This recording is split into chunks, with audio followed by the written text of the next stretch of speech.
अगर grey parrot की as के बारे में बात की जाए तो ये 30 साल से 50 साल के दरमियान जिंदा रह सकते हैं। इस वक्त पाकिस्तान में अडल्ट पेयर की प्राइस 80,000 से 1,20,000 के दरमियान है। आप इनकी आंखों का कलर देखकर इनकी एज का अंदाज़ा लगा सकते हैं। अगर आंख का कलर ब्लैक है तो इसका मतलब 6 महीने का बच्चा है, और अगर आंख का कलर डार्क ग्रे हो रहा है तो इसका मतलब 6 महीने से ऊपर और 1 साल के अंदर इसकी एज है। 1.5 साल से 3 साल के दरमियान इनकी आंखों का कलर वाइट, और जब ये मेच्योरिटी की तरफ आते हैं मीन्स कि इनकी ब्रीडिंग एज हो जाती है तो आंखों का कलर येलो हो जाता है, मतलब कि 4 साल से ऊपर इनकी एज हो गई है। अब बात करते हैं इनके केज साइज की। इसकी गहराई 2 फीट और लंबाई 3 फीट और ऊंचाई 4 फीट होनी चाहिए। ये साइज बहुत ही सूटेबल रहता है।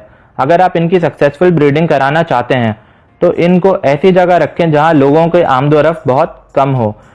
अगस्त के महीने में इनको ब्रीडिंग बॉक्स प्रोवाइड कर दिया जाता है जो कि एल शेप में होता है, क्योंकि इनको छुप के ब्रीडिंग करना पसंद है।